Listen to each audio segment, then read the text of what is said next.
Hello there. It's the end of the month of July, and it is time to get going on video game pickups for this month. There's a good amount here, some cool stuff. A lot of blue cases. I'll say that much. Most of this, about half of it, is blue cases, PS4 and 5. So we are going to start though on PS1 because I had to move some stuff around. I've got both long box and jewel case games here.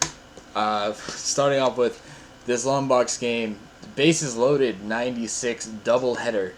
Um, it's surprising that I only have 3 games here for PS1 because we've been absolutely swamped at work with trade-in new stuff coming in all the time right now, and a big chunk of it has been really good PS1 stuff, and I've managed to really only stick with these 3 games here that one of which didn't even come from that.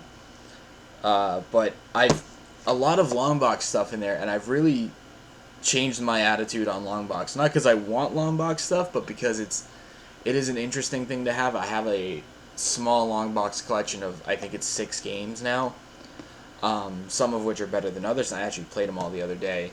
I just felt like doing a weird thing like that, and this was one of them. I could not believe that any long box game was still as cheap as this game, and I actually played it, and I found out why. This is terrible. This is not a good game at all. Even for early PS1, Jalico, you guys, your standards are so very low for what you would have put out as a next gen game. It looks like a bad Super Nintendo game.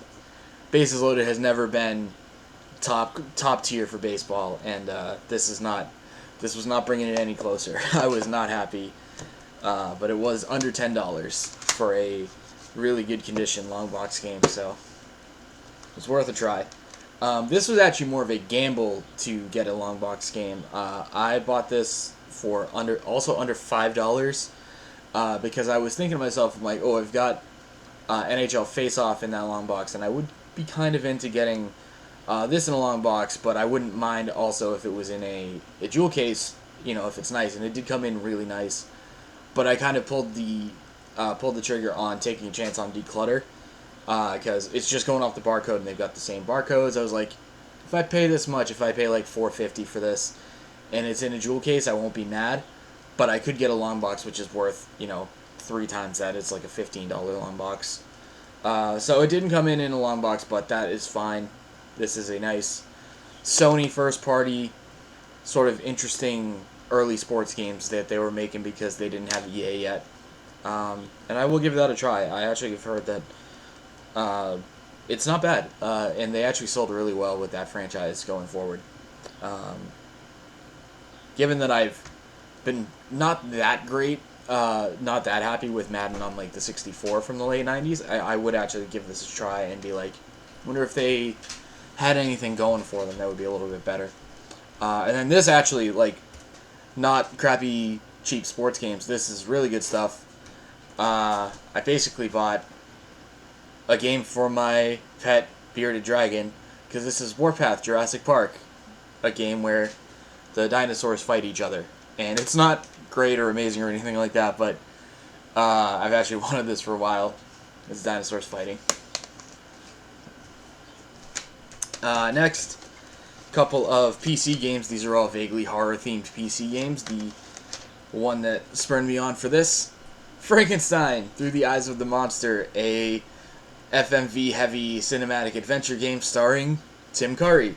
Tim Curry's a lot like Nicolas Cage for me at this point. And Nicolas Cage, Willy's Wonderland t-shirt that I had to have, because I will watch a lot of things with Tim Curry in it. He's great, and he's very versatile. And it's not the same piece of media, but it does really remind me of The Worst Witch, crappy Halloween movie that he sleepwalked through, however the fuck you would say that, in the 80s. Gives me the same vibes. I'm very interested. I've got Shivers 2, possibly one of the worst names that you can give a horror game to actually be taken seriously. I don't have Shivers 1, but it's a Sierra adventure game. Spooky, cool visuals. Definitely want to give it a try. It's called Shivers 2 Harvest of Souls. It's a very interesting name. And then another similar type of adventure horror game, Sanitarium.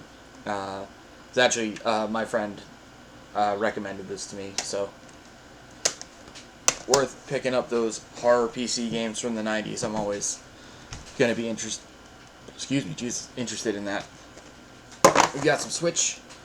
A couple of these I would not have gone out and bought, and there's more games like this that aren't Switch. But like I said, I buy a lot of stuff on Declutter, but the last couple months have been weird because I had the feeling that their like pricing bot or pricing program was broken or something, because nothing would get corrected to, the actual lower going prices. It would just stay at their placeholder price of like $99, and I bought nothing from them. And it went from me buying nothing from them because they didn't seem to have anything working for them properly that I would actually want to pay for, to I could swear that there was an outright glitch with their pricing software, because a bunch of these games that I'm going to go through next after this were priced at $4.19. It was a very specific price, $4.19, and I was like, fuck it, like anything remotely worth getting for $4.19, I'm going to grab it right now, because it hasn't happened again. But I keep looking for it. I keep literally scrolling to $4.19 to see if that happens again, and it hasn't. But it got me 2 Switch games that I wouldn't have bought otherwise. But keeping in mind, Hell Waters is a weird action RPG / tower defense game that I have seen on the clearance rack a lot of times, but some people have said that it is pretty solid. It is a good 6 or 7 out of 10, and I really like the visuals of it. It's very Dark Souls-y, I would even say, with the suits of armor and the dark, bloody, sort of dark fantasy elements of it. So I'm definitely into that. And Monopoly for the Switch.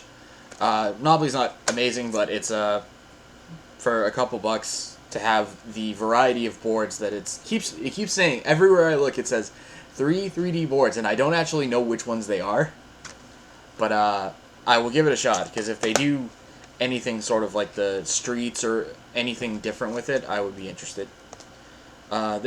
These were 2 games actually that were on a good GameStop sealed sale, and obviously they don't come sealed because fucking GameStop, and they don't actually keep the seal on anything. But Sakuna of Rice and Ruin and Story of Seasons Friends of Mineral Town, 2 games that actually both involve a lot of farming, both farm sim heavy games. But now that I've played Harvest Moon 64, I can say it's not bad. I do kind of dig it. Story of Seasons Friends of Mineral Town, Matt McMuscles actually had a very good video recently explaining the situation that happened with Harvest Moon, Story of Seasons, and it's like Rune Factory and what brought us Stardew Valley, all that sort of stuff.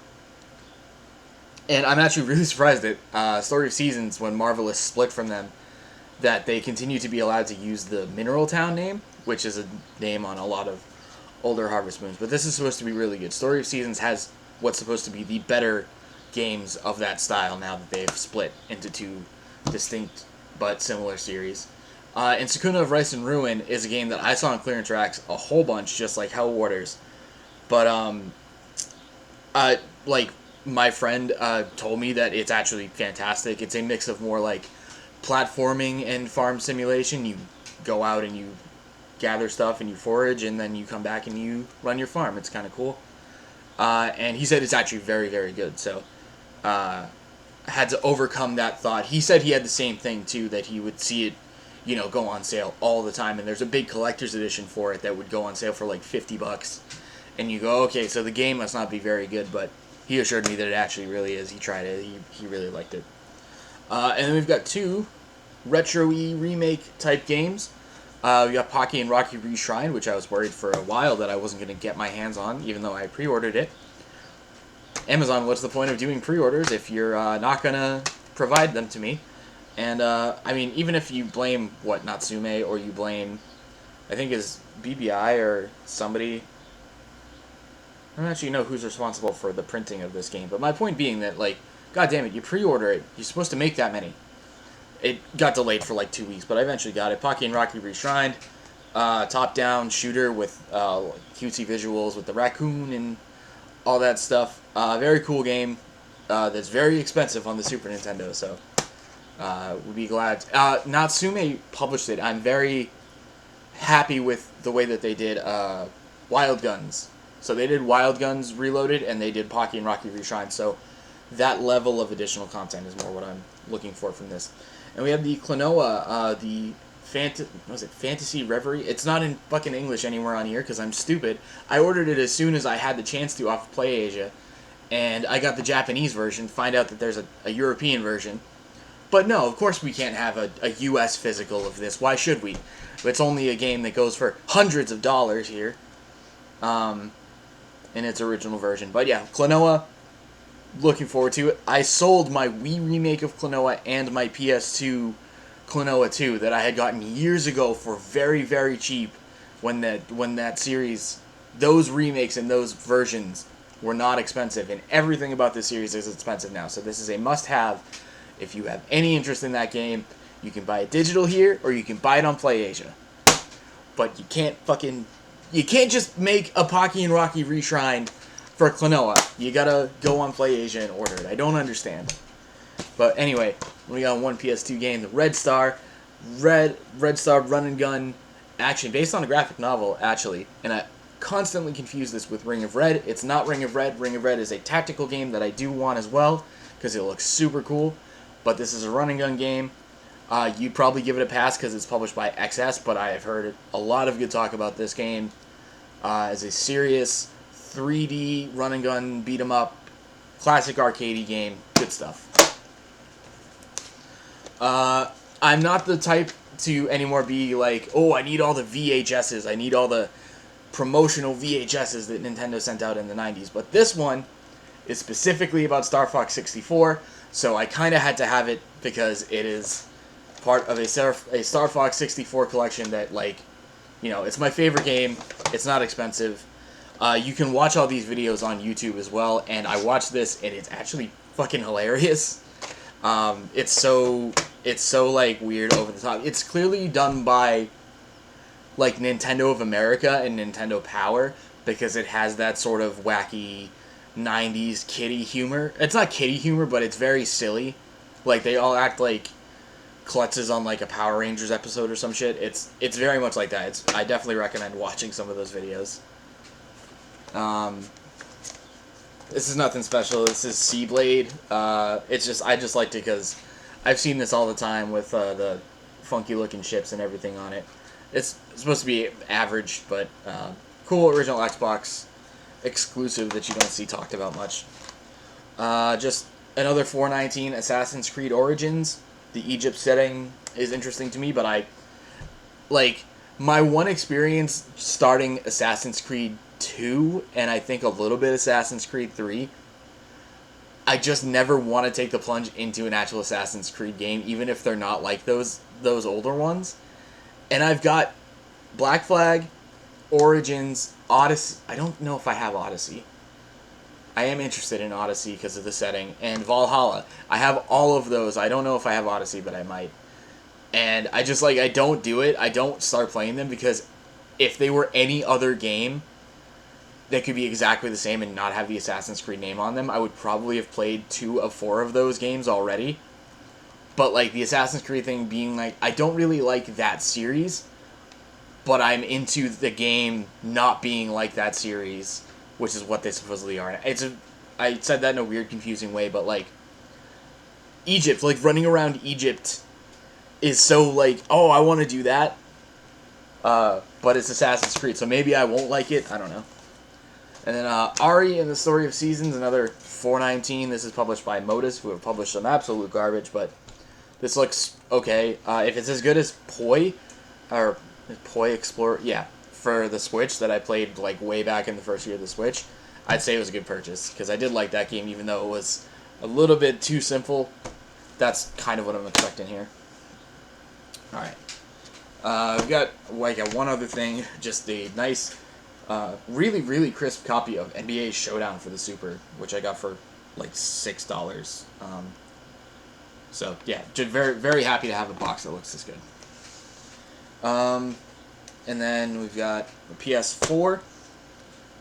These 4 here are actually from I actually really lucked out because sometimes I jump on Cheap Ass Gamer posting those 4 for $20 sales from GameStop or something like that, and I go, there's a flyer there. I'll look at the games and I'll be like, oh, well, I've been wanting that one and that one, and if it comes out to like $5 or $6, I'd be happy. But then I kind of forget you're taking the risk that it might not come with the case, and I actually lucked out because I got all 4 with the cases.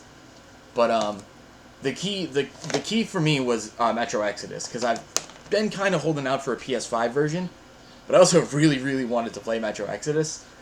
And I looked it up again, and I know that there was some talk that it was kind of buggy, and that the PS5 version cleaned it up a lot and everything. So that's why I was waiting for that. But I think it's probably been patched pretty well, and that it's still got a really good user reviews and everything like that. So I don't know if you get the PS5 version with this, because this is a game that launched before the PS5 came out. But it came out to what, like $6 with the deal that I ended up getting. So worth getting, because I have really been wanting to play this third Metro game. Metro, Stalker, and Chernobylite have all been on my mind, and I keep saying, well, I should play Metro Exodus because I've played those games and I haven't played the Soccer series yet. I haven't really dived into it. And Chernobylite I started, and then we moved, and I just kind of put it back on the shelf when we moved, and haven't picked it back up. This is probably the weirdest one, because I kept wanting to get Kingdoms of Amalur Re-Reckoning, even though I never played the original, and I have such a weird feeling about it because of the whole defrauding the state of Rhode Island thing from Kurt Schilling. The fact that it got remade, and people love this game, people really like this game a lot, and I like a good Diablo or a Western style RPG, so I'm really into it. The people whose names they put on it, the Ari Salvatore and the Ken Ralston and Todd McFarlane, those are all things that do sell the game to you. It's so crazy. They could never have made their money back on it. But I think, maybe there's some money to be had in the remake, which I think people are pretty happy with. It's just that, it didn't need to be, but maybe if you sell it again, you'll get me to buy it for $6 because it eventually went on sale. Need for Speed Heat. Now, I have not really played any of the last couple Need for Speeds. I picked up Rivals at Savers because it was just there for Xbox One. I was like, yeah, sure, whatever, it's Need for Speed. And I have not been interested in the last couple, really.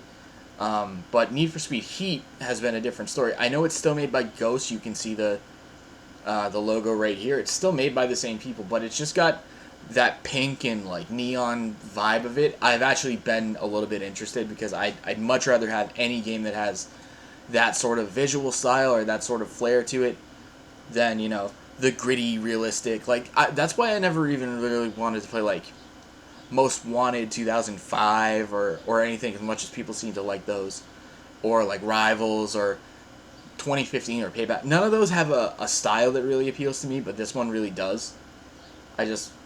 It's literally just add some color into it, and I'm suddenly more interested. Death Stranding, this is another one, and I'd actually been wanting to get Death Stranding for a while, especially because a friend of mine has really been going on about it. So I love Kojima. Finally getting around to playing Metal Gear Solid a couple years ago, I discovered that I do love his style of making video games. He knows what he's doing. He's very creative. But, I'm not good at Metal Gear Solid. I started Metal Gear Solid 2 a couple weeks ago, and I just didn't stay with it because I'm not doing good. I'm progressing, but the game's always yelling at me while I'm doing so, and it doesn't feel great. So Death Stranding, I'd really like to play because it's not going to have that exact genre that I'm really bad at, and I get to see, how weird he can be, because it's weird. I know it's weird. So I'm looking forward to getting to it because I've heard lots of good things about it from people.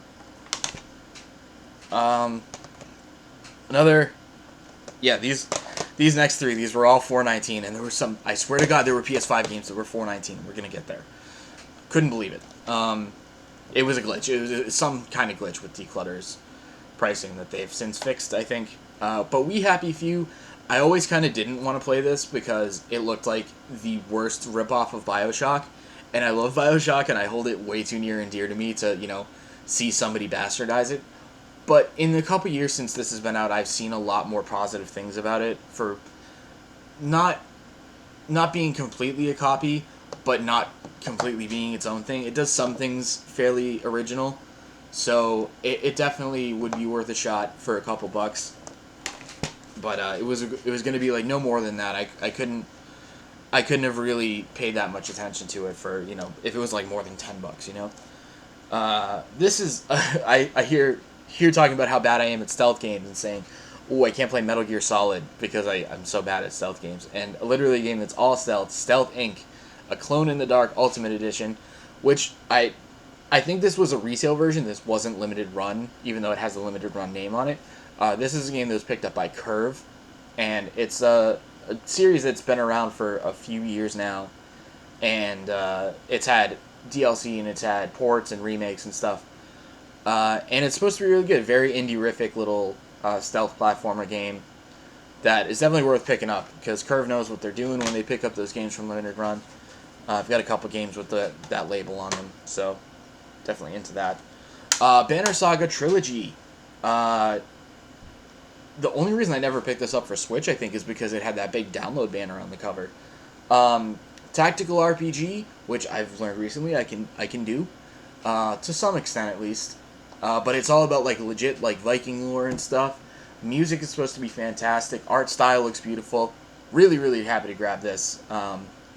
Definitely looking forward to it. 48 playable characters from 4 different races and 40 different classes. A lot to sift through, a lot to keep in mind. But it's 3 games with which is like good stuff in it. Good deal on some very, very highly touted games. Before we get into PS5, this is my last PS4 game here. This is Song of Horror, and I have so many bones to pick with so many people over this game for so many reasons. It has nothing to do with the makers of the game, except for like whatever input they had on the packaging. So this game, we got these in at work, a couple copies of this from Limited Run a couple months ago. And that version was a US version from them, and it had a plastic slipcover, and it didn't seem like it really had anything else in it. And we sold through those like immediately. People saw a horror game and they were like, yeah, I want that.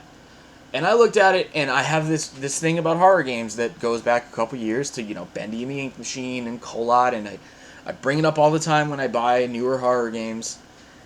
And it seemed like it was going to be another game that was screaming to a microphone, jump scares, cheap stuff, you know. And when you start saying, oh, there's no combat, there's permadeath, and I'm like, you're starting to get me into that feeling like I don't really want this game, and so I passed on it. I didn't look into it. It's digital, is $40, and I didn't really pay attention to it. And then nothing about the packaging, you know, the description of the game on the packaging, nothing about the reviews when they said a lot of reviews gave it about 7 or so. And I'm like, man, that's a $40 digital game, and I don't really like, you know, a lot of the things about it. It's giving me those vibes.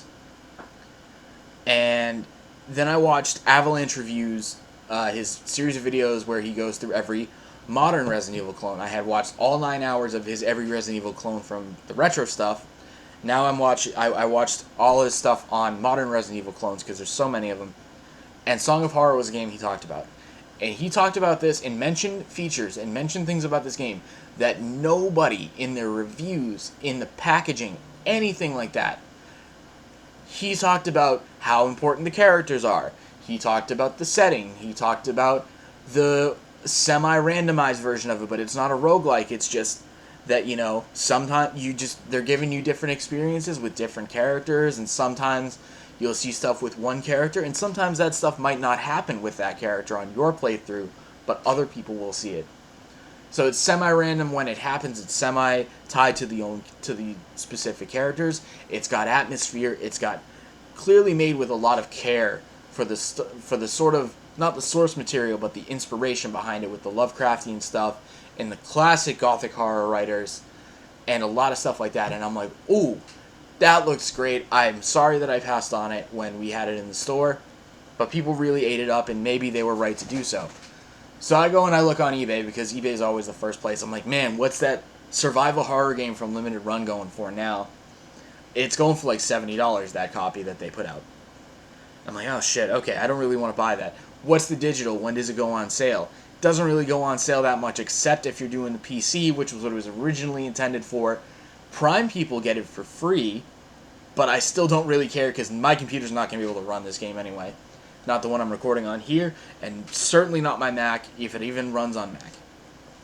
So I'm like, okay, what are my options here? I'm looking up, and I'm seeing not just the limited run version, but I'm seeing a Japanese version, and I'm seeing this version here. And this version, for whatever reason, is going for less on eBay than the limited run version that doesn't have these books with it and has a slipcover. It's not a plastic slipcover, it's a different one and everything like that.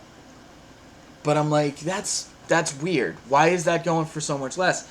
And I even find out that on Amazon, if you want this game, if you want if you want the version that Limited Run put out, you can get that through Amazon right now for $40, because they must have made so many of it, thinking that they get more pre-orders or whatever, or they have that deal that they do with Best Buy, and they do it sometimes with Amazon. You can get Cthulhu Saves Christmas on Amazon right now for PS5. But none of those have what this version has here.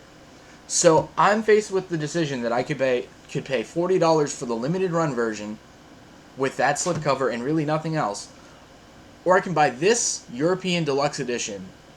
I think I paid $46 for it on Amazon. Came sealed. It's got this character book with profiles on every character. I'm going on about this because I've gone on about it to several people in my life so far, talking about how weird it is that Limited Run does their things the way that they do. Because the more I look at this game, the more I see the care that was put into other versions of it in other countries. These characters all have their own, important items, and they have their own personalities, and they have stats, and those stats matter. And they have permadeath, so you gain an attachment to the characters. There's this map book. There's a character book and a map book. And I love this package. And I can't believe that Limited Run does that. And they don't put these things in it when they should have them, because other countries get it. And what I think, and this makes, it's just adding to the complicated relationship that I have with Limited Run at this point, because today, July 29th, they launched the pre-orders for Doom Eternal on the Switch, which I don't know if I'm going to get anymore, because, like I said, things have become weird and complicated, and also I buy all these games, and I feel like I need more money, and I shouldn't buy that, but that's fine. I might pull the trigger in a week or so if I feel differently about it, but whatever. But I think that Limited Run, they just go and they pay for the licenses to release games over here to be the only one, so that they can make it seem fancy and hard to get and everything, and they don't put as much care as these versions in other countries. And I think that this game would have gotten picked up by a P-Cube who just did Tormented Souls, or they would have got picked up by Merge, who have done a couple of similar games like the Coma and this game, and like Bloober Team right here, who we're going to get to. Bloober Team is the only publisher on this copy of Observer here. Bloober Team makes the survival horror games, and they do a great job, and they wouldn't have made this game.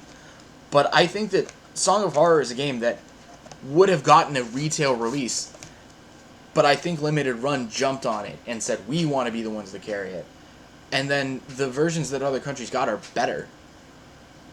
So there's my rant on Song of Horror and the releases of it and everything like that. And I've played this. I played it for like 20 minutes. I'm a complete bitch about it, and I was like, I'm not vibing with this tonight, and I have to turn it off and come back to it another time. And I also had a lot of problems because I think I need a bigger TV because I couldn't read shit on the screen, and it's not the game's fault. But I have a lot of feelings on Song of Horror. Go do your own research. Go watch Avalanche reviews. Talk about modern Resident Evil clones. And see if Song of Horror is for you. Because I the only person that I ever saw describe it in a way that I would want to play it was him. And I'm very grateful for it. Anyway, we're on to some PS5 games. I almost doubled how many PS5 games I have. Starting with Mortal Kombat 11 Ultimate. I played this on Switch. It ran perfectly fine on Switch, and I loved it. I thought it was really good. but I never bought any DLC. This had the DLC code good on it, and I bought it for PS5. It's beautiful, and I can't say enough good things about how Mortal Kombat has done in the past 3 games over the past 10 years. The extra characters, and I don't really care about guest characters. I don't play them. I don't really think that they're necessary because I love Mortal Kombat, and its characters are so strong on their own. But I do love the nods to the movie that came with this DLC, including getting Kerry Tagawa to play Shang Tsung in the DLC. It's fantastic. A game that's not fantastic, this is Balan Wonderworld. I knew that I was going to pick this up as soon as I got it for less than $10, and I did. And, of course, it's just because you have to see how bad it is. You have to know. And it's another game in the PS5 library. The Forgotten City. This looks super cool. This is actually based on a Elder Scrolls Oblivion mod from years ago, and it got taken and made into a full retail-worthy release that has gotten some really good reviews. It's a first-person adventure game that uses that Oblivion base, and it's got, lots of characters to talk to, a big old, cool-looking environment to explore. I've heard some really good stuff about it, and it looks like my type of game for sure. We've got Foreclosed. This is a first-person shooter adventure. I haven't heard the greatest things about it, but it was not expensive. Definitely worth a try on the PS5 if it's going to be run as good as it gets. And then lastly, I know I rushed through the PS5 stuff. I spent so long on Song of Heart because it's been on my mind so much. Observer System Redux. First person games. It's all first person shit now. Another adventure game, very novel, visual novel, sort of walking sim type of game, but really good, very well reviewed cyberpunk story-based game. Supposed to be very, very good. So I'm looking forward to, and it's Bloober Team, and I think Bloober Team, I think very highly of them. So definitely looking forward to trying that soon and seeing how good it can look on my PS5. That is it for this month. Damn, I got a lot of blue cases. It's so crazy to me. Like, usually it's all Switch stuff. Usually I'm way too focused on Switch stuff. But yeah, on the N64 front, I won't have time for any more 64 today. This weekend I hope to start and just do pretty much a one and done for NBA in the Zone 2000. It might have some merit to it. I'm not really expecting to spend a lot of time with it, though, because it's just another basketball game. We're finishing up basketball games for the 64, and then we move on to some much better stuff, or some stuff that I'm more into. Cyber Tiger, Hydro Thunder, I know are up there. So thanks for watching. See you next time.